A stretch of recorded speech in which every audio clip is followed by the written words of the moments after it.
Joe, Assistant General Manager for Diversity, Equity, and Inclusion, Jabez Rojas, and Chief Workforce Officer Ahmad Barnes are here with a presentation on transforming the MBTA for women employees. Thank you. Good afternoon. Thanks for sticking around to the end of the day for this. Chair Glynn and directors. I'm Katie Cho. I'm the MBTA Chief of Staff, and I'm joined this afternoon by my colleagues, Assistant General Manager Jabez Rojas, Chief Workforce Officer Ahmad Barnes, and MassDOT Acting Chief Diversity Officer Francisco Morales. I'm here today to talk about something that I am personally and professionally passionate about, which is empowering women in the workplace. I can't thank the Secretary enough for encouraging us to bring this topic to the board's attention rather than keep all of the efforts that we're doing within the T internally. The MBTA is an incredible place to work, offering well-paying, stable jobs with growth opportunities and career advancement. The MBTA provides great benefits packages and has historically been a path to the middle class for thousands of residents of the Boston area. However, the transportation industry as a whole, operations, engineering, the construction trades, and the railroad have really historically also been a man's world. The MBTA's facilities, structure, and culture are all products of this male-dominated legacy. Feedback and engagement with our female employees, and quite frankly, my own experiences here, have revealed that women at the T face disparate experiences compared with their male counterparts. It's not enough for us to have a seat at the table, or even a majority of the seats at the table. Women need to have an equal voice, an equal experience, and equal value. To address this, we have created a program to evaluate and transform the MBTA for our women employees. And when I speak of women at the T, I mean everyone identifying as a woman, not just those that were assigned female at birth. Our program will examine the full spectrum of the employment experience, including how we recruit, hire, support, retain, and advance women at the T. We recognize that the experience and needs of our frontline employees and our administrative employees and employees from different departments can and do differ. To ensure that we address all of the needs identified and the concerns and disparities, we have engaged women and men from across the organization to help us develop targeted actions. This is not something that can be fixed tomorrow. This effort will take a sustained long-term commitment and sustained long-term investments of time, resources, attention, and intention. The MBTA leadership team, starting with the general manager and myself, are committed and will remain committed to bringing about this change. And I know that we continue to have a champion in the Secretary of Transportation for our work. While our program will address the full spectrum of women's experiences at the T, today we will focus on the recruitment and hiring process to attract more women to the MBTA. We will be back over the course of the year to update you on other elements of the program and our progress. So I'm going to turn it over now to Jabez. Thank you, Katie. Thank you, Chair, Board, and colleagues. Next slide, please. So we were last here late February, and since then we've been quite busy, as you heard from our Chief of Staff, assembling a series of convenings as well as research outside of our sector and outside of our peers and also within the local region. We're going to tell you about what we've learned. We're also, more importantly, going to be able to show you a baseline of recent years and how we're doing in order to establish comparisons year over year moving forward at a closer examination.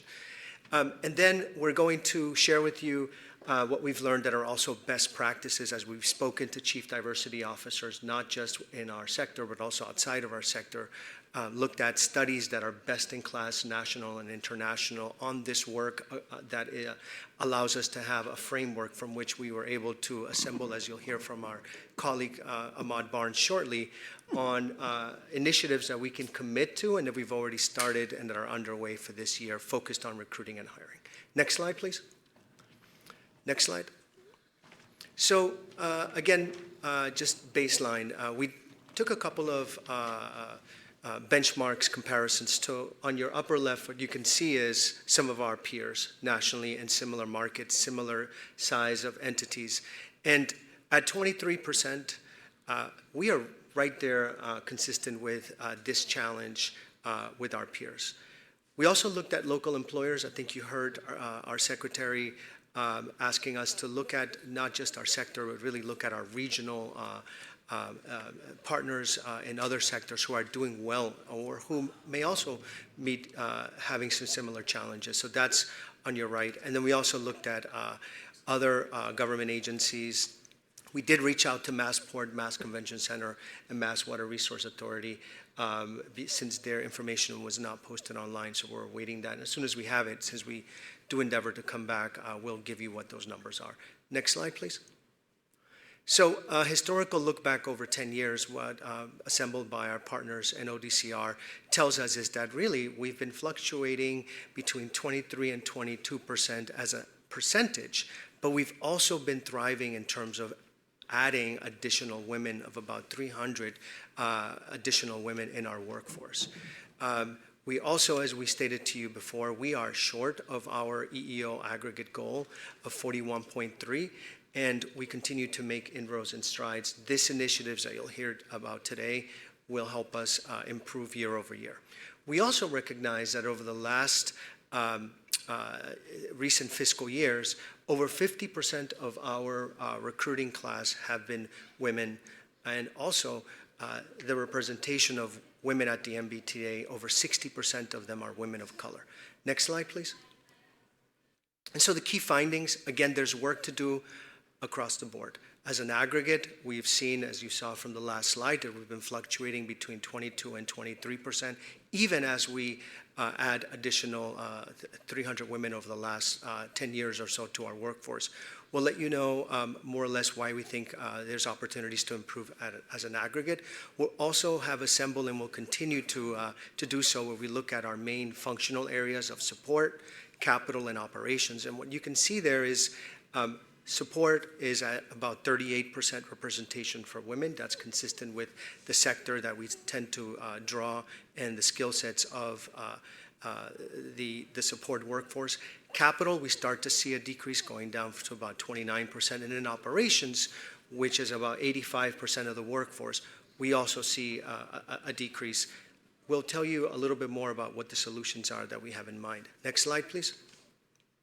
So representation over the last 2 fiscal years of women in the MBTA, key highlights for you is we continue to become more diverse from a representation of women of color, and we also are experiencing about 150 net increase of women over the last 2 fiscal years. As you know, we led by our workforce team and the investment of the Healy Driscoll administration, were able to strive to continue to make our workforce whole. Next slide. So again, by functional area, what you can see here is, as I said earlier, that we have opportunities in each of these, and in some we're doing better than others. Next slide.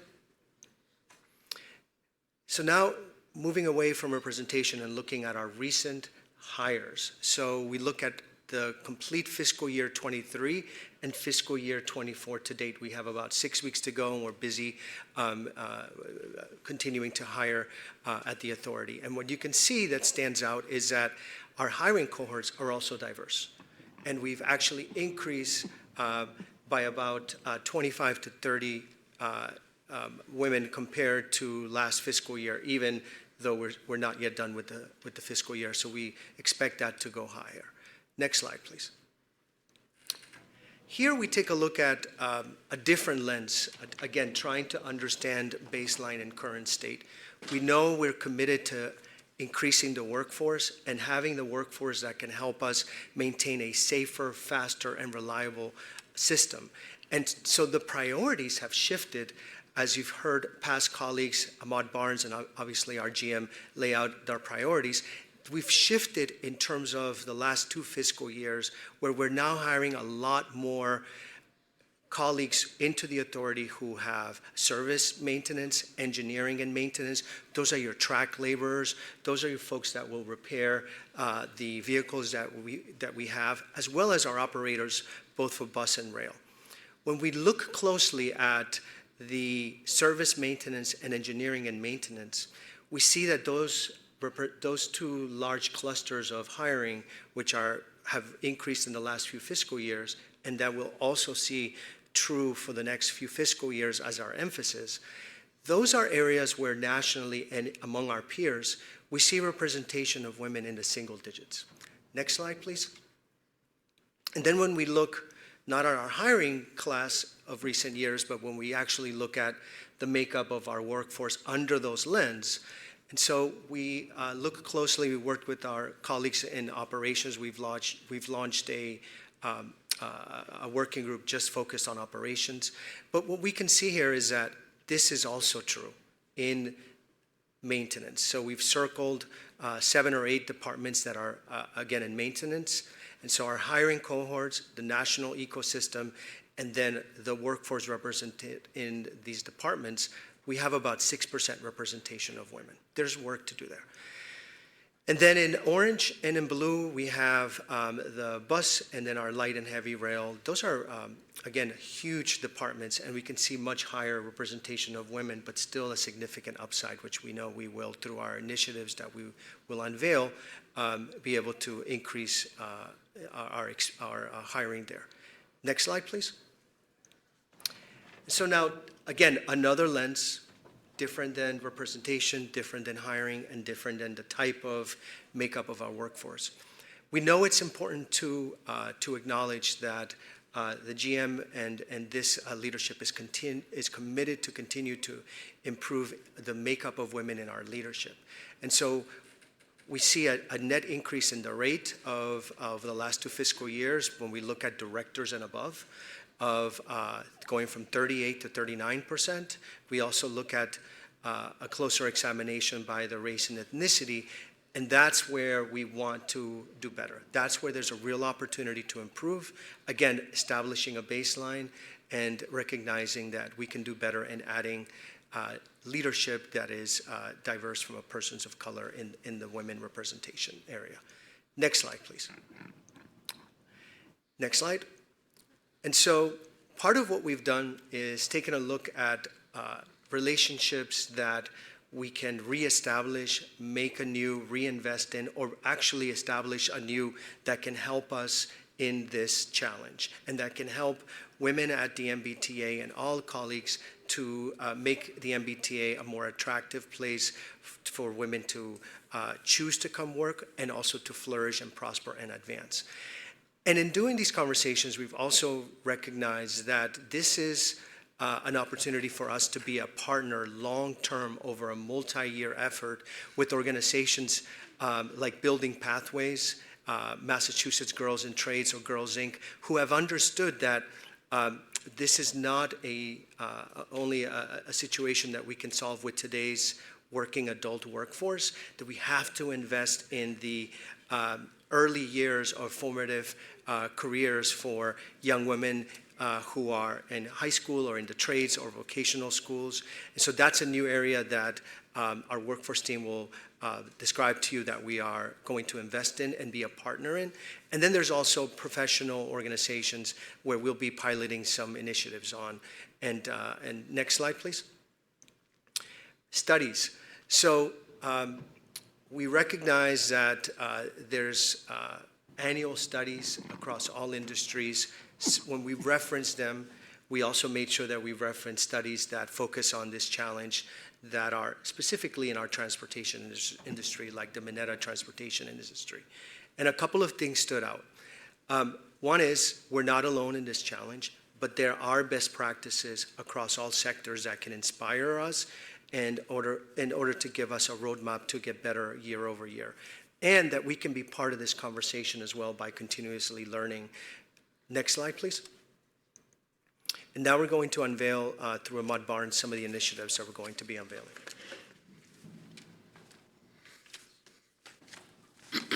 Thank you, Jabez. So the workforce management team will go through a set of 5 initiatives that will be supporting the balanced hiring at the MBTA. The first step that we'll be taking will be introducing a semi-annual women's career fair for MBTA positions with a workforce development team. just partnering with organizations and being able to communicate specifically towards women at the MBTA. Also, the MBTA will be committed to engaging in developing relationships with external partners by the development of the new workforce department, the external engagement team. We're really good at taking folks that want to come to us. Now we need to take the next step and engage and build relationships and develop a desire for folks to come here, and that will be their job. We will also plan on increasing our interview panels to purposefully include women in the panel. We'll both expand the size of the panel as well as ensuring we'll have at least 2 women in all of our interview panels. Finally, or not finally, but also amongst the steps that we'll be taking, we'll be developing or looking for an app that allows us to identify gender biases in both our job description writing as well as in our application screening. And then our final step as far as improving and representing women of color at the MBTA in positions of director level and above, we'll be looking for an executive search firm that will be able to assist us with recruiting into MBTA positions and making sure that we're receiving the applicants that can come help the MBTA thrive.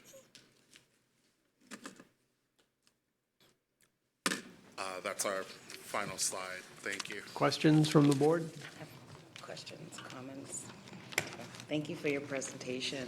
I'm super curious. I see 2 men presenting about women initiatives. What women of color did you have in parts of this conversation internally?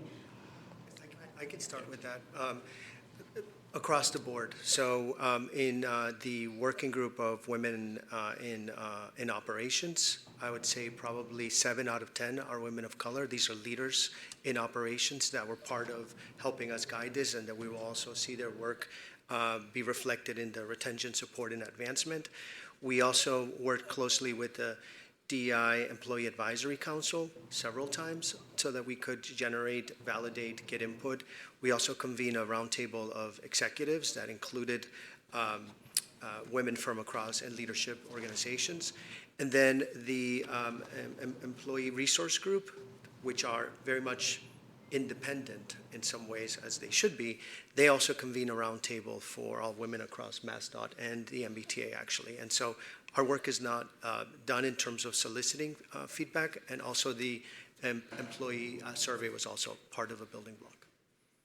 And then if I could also add, from a time period of reflection of when Secretary Tibbetts-Nutt's statements came out, we've gone through numerous iterations with a collaborative approach, taking in all of the executive women's perspectives as far as approach, thought, and theory with the what we were trying to accomplish. And I'd like to thank everyone that has participated in those talks, and I hope they continue to engage because this is a really important topic. I do have to ask, what women in leadership did you refer to? Because I've read with the numbers being 90, was it 22 to 99? And we have just directors level or above. I'm curious to know what women of color we have in leadership positions. How many? I don't know director level and above. I mean, I could. It could says get the- director level It's and in our above is slide. 20. So our slide 14 Yeah. tells us that directors and above, again, you have the race and ethnicity details. Your question, how many? Yes. Yep, so we have 13 Asian American women, we have 20 Black women, we have 9 Hispanic women, and we have 9 other chose not to disclose. No, we have 99 white women, right? That's right. Okay. So my question is how many in leadership, executive leadership do we have? How many Black women or minorities do we have in leadership? So if you're talking about direct reports to the general manager? Yes. Then I think we have, I think it's two, right? Yeah, one of whom is here. So of the six, we have 6 women that directly report to the general manager, 2 of whom are women of color. So I heard earlier that there was 10 women in leadership, part of your committee. Who are they, if we only have 2 in leadership? Well, we didn't just convene a conversation. We didn't just convene a conversation with the GM's direct reports. We convened a wider conversation that included the GM's direct reports and others. And we also made it voluntary. And we also reached out intentionally. So we did a number of conversations, which are not completed yet, right? This is continual work. And I was really proud of the fact that the DI Employee Advisory Council is also interested in some of this. So we'll see their work reflected in retention, support, and advancement. And they were able to also review some of this.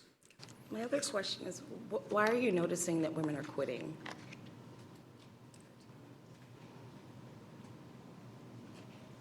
I don't know if it's the industry specific or if it's particular to the MBTA as far as our attrition rates. I mean, we can discuss those because we only talked about hiring specifically. So we can get into the attrition rates of executives as far as women leaving the MBTA as well as the hiring. On slide 8, you say that while diversity is growing, we also see decreasing rates. What are you seeing here? That's what I'm trying to get. I can comment on that. So what we're saying in that slide is that of our record hiring that we're doing right now, we're actually hiring more men than women, so that the actual percentage of women, while the total number of women have gone up at the MBTA and the total number of employees have gone up, the actual representation of women or the percentage of women employees has gone down because we have not hired as many women as men during that time period. So that's what we meant. So it's not so much that they are leaving at a faster rate or that they're, it's really that we're just not hiring as, what we're saying here is we're not hiring as many in terms of total representation. And that's something we're looking at fixing as part of this. Thank you. My last question, thank you, directors, is how come we're not looking at hiring within? I hear executive search firm. I hear a lot more money there. Seems like we have, a good amount of people within the T that we should be looking at for, to promote. Yeah, that's going to be a big piece of this. We focused today on getting new people in as that sort of just first snippet, but we are also looking at retention, which goes to what you were just commenting on before. We're looking at career opportunities and advancement. We're looking at how we support women. So we'll be back to talk about each of those initiatives. We very much want to create opportunities for everyone, including women, to grow at the MBTA, and that's going to be a big focus of this, is ensuring that we are doing that homegrown leadership growth, because that's really our best employees often come up throughout the organization, and we want to make sure that that opportunity is available to everyone. Thank you. So I remember the secretary really pushing you to be sort of forward-thinking and strategic, and I think this plan represents the really good foundation for that. I think I have 3 comments. Number one, when you think about an executive search firm, my advice to you would be find one here that knows this market and can really help you find a really good caliber, numbers of people, women of color, that can come to the agency and already, they may not know the MBTA culture, but they know the culture of Massachusetts, which is kind of a little bit unique. The other thing I think it's really important to remember that this is the field of transportation and it is hard to bring women into the sector. So, being able to continue to do your internal recruiting and your external recruiting and being able to track how we're doing across other agencies, I think it's really important. And then my third one is a different comment altogether, which is if we hit a fiscal cliff, what happens to all of these folks that we've just brought in, particularly our employees of color that are typically the last to be hired. So I just want to understand what all of that could mean in terms of if you're going to be laying people off or need to at some point. Thank you for the advice as far as the executive search firm. I really appreciate that guidance. As we discuss our our staffing needs from an overall perspective. I think safety needs to be the priority as far as like where we first prioritize looking. I don't necessarily think bringing folks in to increase or, maintain safe and reliable service would be the priority as far as looking at the fiscal cliff. And I think those would have to be discussions that we would go into as far as prioritizing both from a safety and a management and oversight perspective. So we'd really have to prioritize based off of the conversations with leadership as far as what directions we would look to make savings first.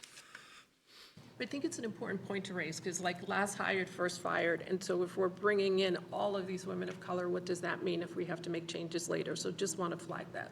Thank you. You have something?